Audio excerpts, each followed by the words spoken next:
Alors, dis-moi, quand est-ce que le confinement a commencé à Dakar et où est-ce que tu te trouvais? Est-ce que tu étais à Dakar? Est-ce que tu étais à l'étranger? Est-ce que tu étais à l'intérieur du Sénégal quand le confinement a débuté? Et comment tu l'as vécu? Comment tu as accueilli ce chamboulement, cette nouvelle?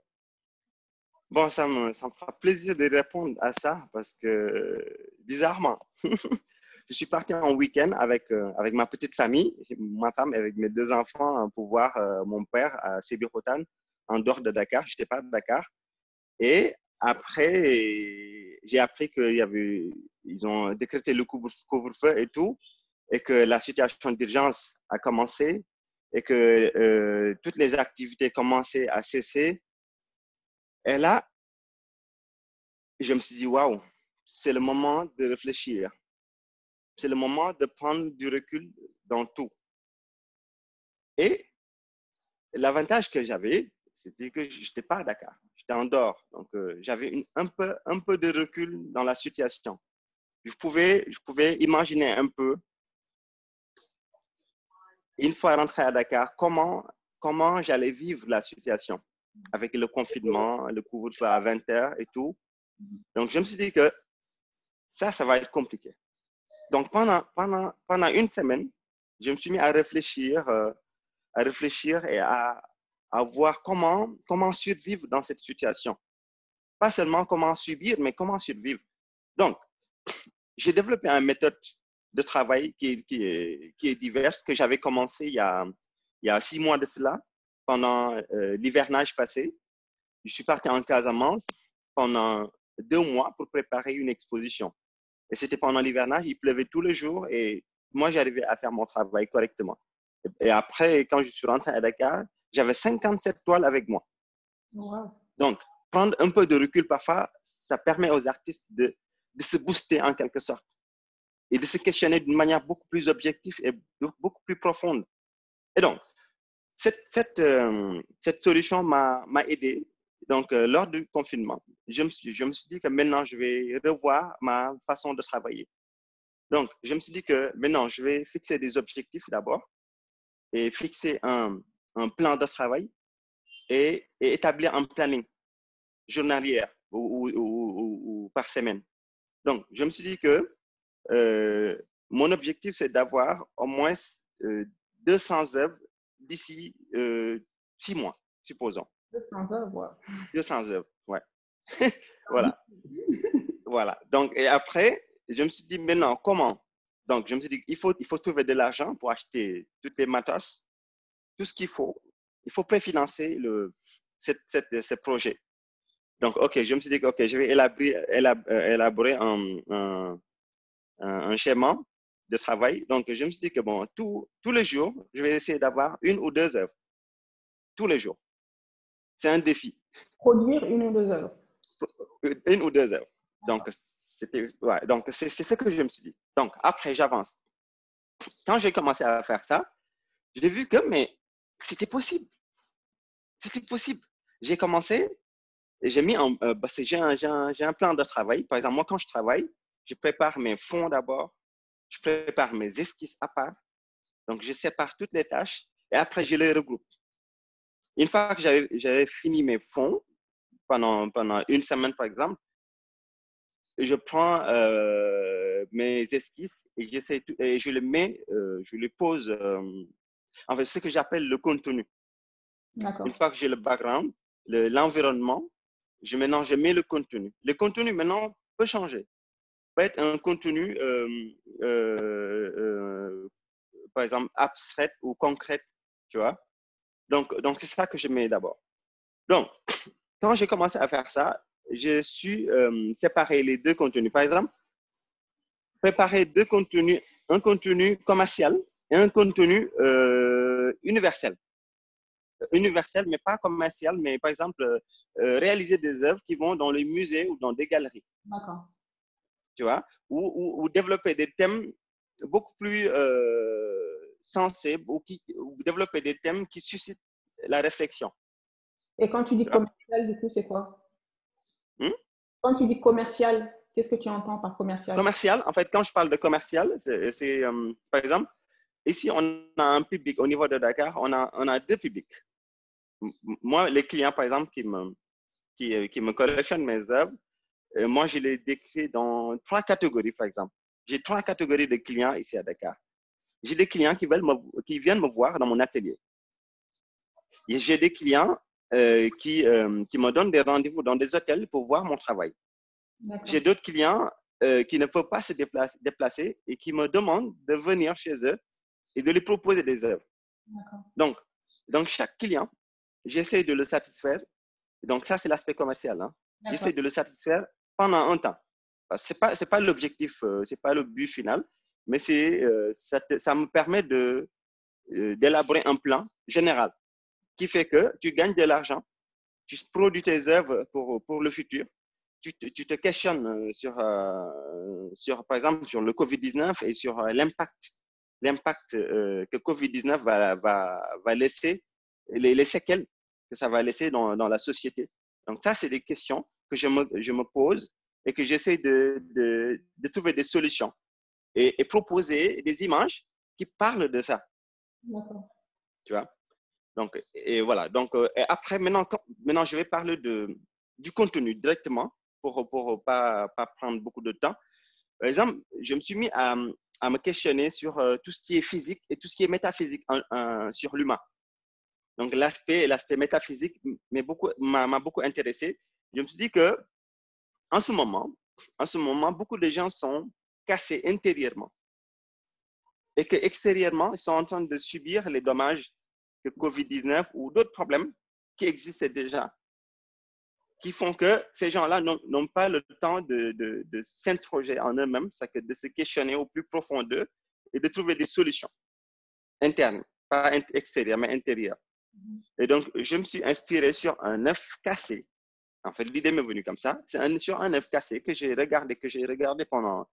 contemplé pendant un bon moment pour essayer de comprendre les substances qui viennent de sortir de l'œuf. Je me suis dit que si je compare cette théorie avec l'humain, je me suis dit qu'un humain qui est cassé et qui perd tout son humanisme, toutes ses pensées positives, tout son espoir, cet humain-là, bah, je suis désolé, je ne peux pas l'appeler un humain en ce moment. Je peux dire que c'est un coquille vide d'une manière métaphorique, tu vois. C'est un coquille vide parce qu'il a perdu ce qui donnait sens à sa vie, tu vois. Et donc, je me suis dit que maintenant, cet questionnement-là, si je le transpose dans cette situation en ce moment qu'on est en train de vivre, le Covid-19, je me suis dit que c'est le moment d'être positif en quelque sorte. C'est de positiver notre intérieur. C'est essayer de voir comment survivre en quelque sorte.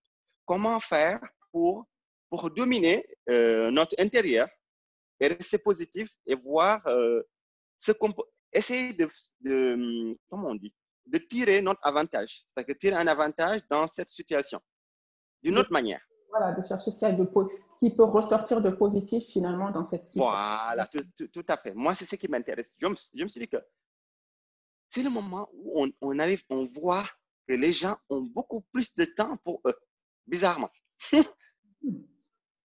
Les gens ont beaucoup plus de temps pour eux, ils ont beaucoup plus de temps pour leur famille, ils ont beaucoup plus de temps même à réfléchir dans le futur et même de revoir le présent, comment vivre dans le présent.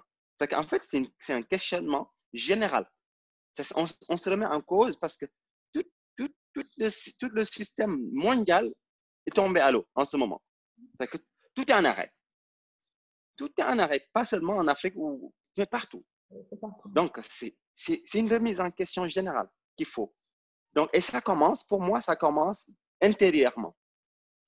Ça commence d'abord par la réflexion et essayer d'apporter des solutions et se fixer des objectifs bien clairs et établir un plan qui nous mène dans ces objectifs-là et être méthodique et quoi d'autre? Et être ambitieux en même temps. Être ambitieux. Parce que, supposons par exemple, nous, à notre niveau ici à Dakar, la pauvreté est là. C'est pas facile. Peut-être pour certaines personnes qui gagnent leur vie en travaillant pour quelqu'un, par exemple, un salarié qui travaille pour une boîte et qui ne reçoit pas son salaire, bah, c'est un pauvre en ce moment, cette personne-là. Et puis Un même les travailleur, par exemple, personnes qui vivent, enfin, qui gagnent de l'argent au jour le jour pour le c'est ça, c'est ça. On voit que tout le monde le subit d'une manière ou d'une autre. Donc maintenant, moi, mon idée, c'est quoi? C'est chacun à son niveau de voir comment lui, il peut survenir à ses besoins d'abord, à distance, de près ou de loin, et en même temps d'envisager de dire que même si cette situation continue toujours comme ça, moi, je vais en sortir. Tu vois? Ça, je pense que c'est l'esprit de l'être humain. C'est que on a un esprit fertile qui n'a pas de limite, en quelque sorte, qui n'a pas de frontières, qui n'a pas de contraintes. Tu vois? On peut réfléchir à tout. Mais maintenant, une fois cette réflexion, maintenant, il faut passer à l'action. C'est ce qui manque, c'est cette volonté qui manque à beaucoup de gens, par exemple. C'est cette volonté-là qui manque à beaucoup de gens parce que beaucoup de gens n'ont jamais entrepris quelque chose. Par exemple, comme nous, on est en train de le faire. Par exemple, travailler à distance, essayer toujours de voir comment créer des nouvelles choses, comment on dit encore, aller comment entreprendre, de l'avant, oui, aller de malgré l'avant, c'est ça. les- Voilà. Dans n'importe quelle situation, par exemple, même si on est à la maison, on peut travailler sur des projets extraordinaires à distance, par exemple, comme on est en train de le faire en ce moment. C'est cette méthode-là que beaucoup de gens faisaient même avant. Il y a beaucoup de gens qui le faisaient avant. Mais maintenant, la situation nous oblige tous de le faire, en quelque sorte. on est obligé d'être plus créatifs. Exact, exact. Et c'est ça qui est intéressant, Dafa. C'est que cette créativité-là, on l'a tous. Mais c'est comment arriver à le susciter en nous. Ah, c'est ça qui est intéressant. Par exemple, Ouais. c'est cette substance qui a en nous, cette créativité, qui fait que dans des moments pareils, on arrive à entreprendre et à imaginer le meilleur. Pas le pire, mais le meilleur. À être positif. Et aussi à aider les autres qui ne sont pas créatifs comme nous, par exemple. C'est ça notre rôle. Moi, je dis qu'un artiste, qui n'arrive pas à susciter de l'émotion dans ses œuvres ou proposer du contenu qui touche à tout le monde, moi, je pense que c'est un art manqué, en quelque sorte. Cet art-là n'est pas encore atteint à son objectif final. C'est qu'une œuvre, pour moi, ça doit, ça doit susciter un déclic chez quelqu'un. Un déclic ou une émotion ou quelque chose, un ressenti. Donc, je me dis que c'est le moment maintenant de voir tous ensemble comment chacun à notre niveau, chacun à notre niveau d'apporter une solution. Et chacun va apporter une solution. On va regrouper toutes ces solutions-là et vivre vivre une nouvelle vie qui sera même peut-être beaucoup plus heureuse que notre ancienne vie, en quelque sorte. Moi, c'est mon opinion. Donc, en fait, si je résume ce que, enfin, oui, si je résume ce que tu as dit, en fait, pour toi, cette pandémie, ce coronavirus, là, c'est quand même, tu le prends de manière plutôt positive. Tout à fait. Et c'est un moyen pour toi d'avancer et d'aller de l'avant. Tout à fait. Donc, et ta démarche artistique, du coup, elle est impactée plutôt positivement. Et Tout à fait. tu peux fixer des objectifs. Alors, pourquoi 200 toiles? Pourquoi pas 100? Pourquoi pas 300? Pourquoi 200? Mon père me disait une chose et que j'ai retenu souvent. Il me dit, si tu veux 100, il ne faut pas demander 100. Il faut marcher. Il faut demander 200. Parce qu'on n'a jamais 100%. Donc, si je veux 100, je demande 200. Si je n'arrive pas à avoir 200, je vais en avoir 100. Moi, c'est mon objectif. D'accord. Donc, je me suis dit que bon, avec ce rythme que je suis en train de faire en ce moment, je pense que je peux atteindre même plus que ça. Parce que parfois, on ne peut pas mesurer notre capacité si on ne se jette pas dans l'eau. Il faut jeter dans l'eau pour nager, pour voir.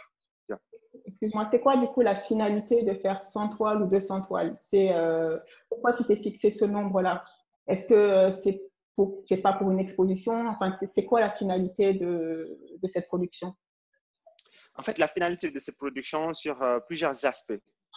L'aspect déjà commercial, l'aspect même personnel, hein, et l'aspect futur ou international. Par exemple, quand j'ai 100 toiles, maintenant je peux parler avec beaucoup de galeristes, par exemple. Les galeristes en général ne veulent pas travailler avec des gens qui ne sont pas prêts. Par exemple, une galerie qui t'approche, ils veulent que ta démarche soit claire dans ta tête et que tu as une production déjà prête et qu'ils fassent des programmes et qu'ils fassent un programme avec toi.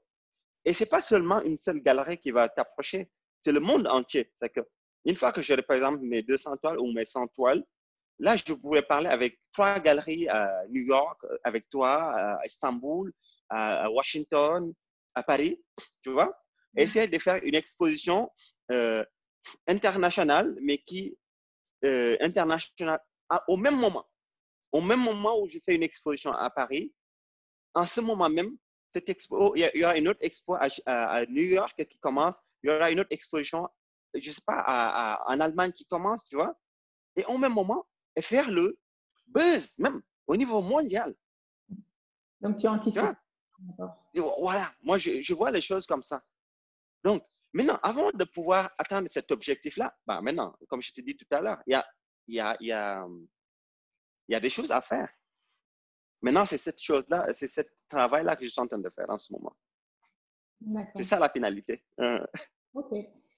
Et est-ce que tu avais des expositions prévues dans les prochaines semaines qui ont été reportées? Oui, beaucoup même, beaucoup, beaucoup. Beaucoup. J'ai préparé une grande exposition ici à Dakar pendant la biennale. Même deux expositions. Un, c'est au niveau de l'aéroport international AIBD, dans les halls, dans la zone internationale. Mais c'est une exposition collective qu'on devrait faire là-bas. C'est annulé. Déjà, c'est le premier expo qu'ils ont annulé quand ils ont su tout ça. Et la deuxième exposition, c'est avec une nouvelle galerie qui vient d'ouvrir à Dakar, aux Almadies, au virage, oui. Et c'est une expo aussi collective, moi, et Kine Ao et Kamara Gates. Et on devra travailler sur des portraits, par exemple, sur le sujet que je suis en train d'expliquer en ce moment. Parce qu'en fait, moi, j'avais commencé à travailler sur ce sujet bien avant. Oui, tu m'en avais même montré, voilà. Voilà. J'avais montré déjà les œuvres, mais en fait, c'est juste que le Covid-19 a favorisé cette créativité, en quelque sorte. En fait, ce questionnement m'est paru plus clair. D'accord. Parce que je me posais pas mal de questions sur l'humain en tant que tel, d'une manière métaphysique, pendant un bon moment. Et je n'avais pas de réponse. D'accord. Donc, je ne savais pas comment. Voilà, je savais pas comment aborder ce sujet qui n'est pas concrète, qui est abstraite. Et maintenant, il fallait beaucoup d'imagination. Maintenant, je me suis intéressé à tout, je te dis, à tout. J'écoutais tout ce qui me traverse l'esprit, j'écoute, j'ai fait attention à tout. Et j'ai trouvé des solutions, une solution sur le net, par exemple, sur YouTube. Sur audible.com, je pense, sur les livres audio. Ouais. Je me suis mis maintenant à dévorer tous les livres qui parlent de physique et tout ce qui est métaphysique. Tout. Le dernier que j'ai lu récemment qui m'a plu, c'est L'Alchimiste. Ah oui. L'Alchimiste, quand le gars parlait de... Quand une personne veut réaliser sa légende personnelle, tout l'univers conspire à l'aider pour atteindre cette légende. Voilà. Ça m'a touché, ça m'a parlé. Je me suis vu dedans. Je me suis dit que mais moi, ça me parle. C'est comme si c'est mon histoire l'histoire que cette personne est en train de raconter. Tu vois? C'est quelqu'un qui a un rêve et qui fait tout pour atteindre ce rêve. Mais non, cette personne, tout ce qu'il pense que c'est négatif, parfois, c'est sa conception mentale qui est comme ça. Mais ce n'est pas la réalité.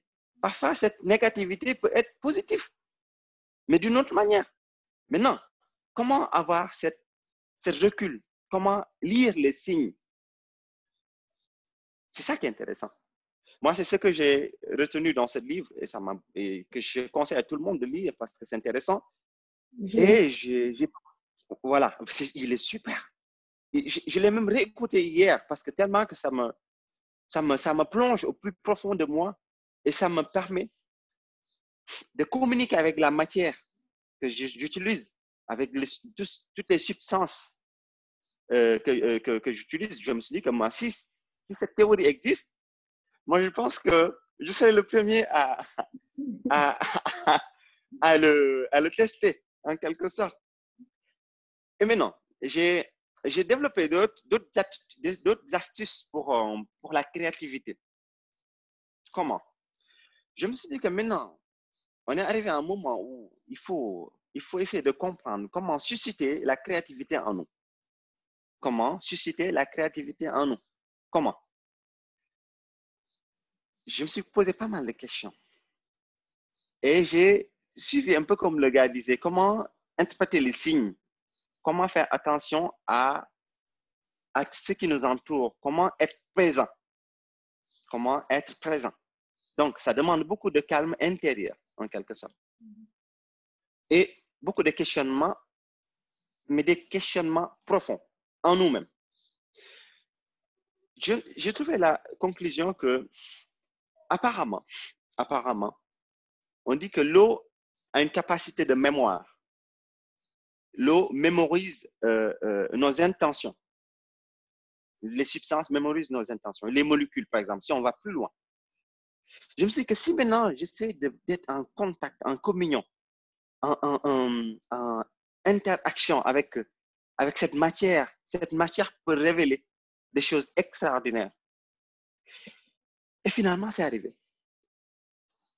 J'ai une facilité maintenant de faire ce que j'ai à faire, même de dire ce que je fais. J'ai une facilité. C'est clair dans ma tête. Et maintenant, j'essaie maintenant de partager ça d'une manière simple. Je ne sais pas, est-ce que c'est simple ou pas, mais d'une manière simple et concrète, tu vois, à travers mes œuvres. Ouais. À travers mes œuvres, parce que si je le théorise, je ne suis pas un théoricien, je ne suis pas un physicien, je ne suis pas un mathématicien, je suis un artiste. Mon fort, c'est de parler, de faire parler les images. De faire parler les images.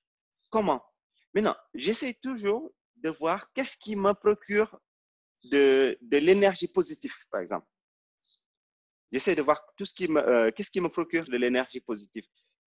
J'ai découvert 3 choses. L'environnement est primordial. L'environnement dans lequel nous voulons créer est primordial. Si on la néglige, on n'aura pas de résultat. Et après, j'ai aussi trouvé que il faut être en harmonie avec soi-même. Si on est déréglé intérieurement, on peut être nos pires ennemis, en quelque sorte. On peut croire qu'on fait les choses bien, or que c'est tout le contraire qu'on est en train de faire. Et une fois qu'on a fait ça aussi, il faut un plan. Il faut beaucoup de réflexion et de solutions et essayer d'impliquer tout le monde et essayer d'écouter tout le monde. Par exemple, en ce moment, c'est ce qu'on est en train de faire. C'est d'écouter les artistes, les médecins, les scientifiques, les psychologues, les sociologues, tout le monde. Et là, c'est en ce moment-là qu'on va trouver des solutions pour moi. Moi, c'est ça. Okay. Yeah. Et qu'est-ce que je voulais te demander? Oui, donc par rapport à cette histoire de coronavirus, de pandémie, pour toi, quelle peut être la contribution des artistes? Moi, pour moi, à mon niveau, par exemple, moi, je dis qu'un artiste doit être un visionnaire en quelque sorte. Un artiste ne doit pas c'est vivre toujours dans le présent et d'y rester. Et d'y rester. C'est que un artiste doit, un artiste est témoin de son temps déjà. Un artiste est quelqu'un qui analyse la société d'une manière objective. Un artiste est quelqu'un qui se projette dans le futur et qui vit le présent. Un artiste, c'est quelqu'un qui a l'œil profond et qui essaie de comprendre les événements. Et pourquoi? Des questionnements. Donc, pour moi, notre contribution dans cette pandémie, c'est comme la contribution des sociologues ou des psychologues en quelque sorte. Moi, c'est dans cette registre-là que je vais mettre mes peintures. On essaie de susciter des énergies positives dans ce qu'on fait. On essaie de positiver les bons côtés, tu vois, et de voir les bons aspects des choses. C'est aussi de donner du contenu, comme on est en train de le faire, à les gens qui sont en train de nous suivre en ce moment. C'est aussi de les apaiser intérieurement, en quelque sorte. Leur donner des images qui font qu'ils vont se préoccuper sur d'autres choses. Parce qu'une image vaut 1000 mots. Une image vaut 1000 mots. Quand on est en face d'une œuvre, on peut voyager. Quand on est en face d'un livre, on peut s'évader. Tu vois? Donc, à travers cette médium, en quelque sorte, que les artistes maîtrisent un peu, moi, je pense que c'est notre contribution de sensibiliser les gens et de leur faire comprendre que le COVID-19, ce n'est pas seulement une maladie qui affecte les gens physiquement, mais psychologiquement. La psychose est mondiale. Et si on prend compte des effets de l'art dans cette psychose, moi, je pense qu'on peut être des soignants, en quelque sorte, psychologiques. D'accord. Oui. Ben, merci pour cette dose de positivité. Merci, Dafa. C'est vraiment, on en a besoin dans cette période et du coup, ça fait beaucoup de bien. Tout à fait. On en a tous besoin. Tout à fait. On va se serrer les coudes. C'est du bien de t'écouter, de voir ton optimisme. Merci beaucoup. Moi, ça me fait plaisir de partager cette réflexion avec tout le monde. Et que, voilà, moi, je pense que c'est ce qu'il faut et restons positifs. J'ai dit une phrase sur mes posts ce temps-ci. Je dis toute chose a un début et une fin. Et j'y crois fermement. Cette chose-là a un début et il va se terminer. Maintenant, on ne sait pas quand. C'est ça le problème. C'est essayer de comprendre le futur. Et si on essaie de comprendre toujours le futur, on ne vit pas le présent. Et moi, j'appelle à tout le monde de vivre le présent et d'être positif et de se débarrasser de toutes les négativités qui sont en nous et de se débarrasser de toutes les peurs, les angoisses, tout ce qui est crainte et de vivre avec la famille et de profiter des occasions qu'en temps normal qu'on n'avait pas. Tu vois, et vivre en communion et être en paix. Voilà. Que la paix soit avec tout le monde. Amin. Merci. Merci, Baba. Merci pour cette touche positive. Et puis, merci, Dafa. Bonne continuation. Merci beaucoup. Hâte de voir les 200 œuvres, du coup. Ça marche. Et à bientôt. Merci. Merci beaucoup, Dafa. À bientôt. Ciao, ciao. Ciao.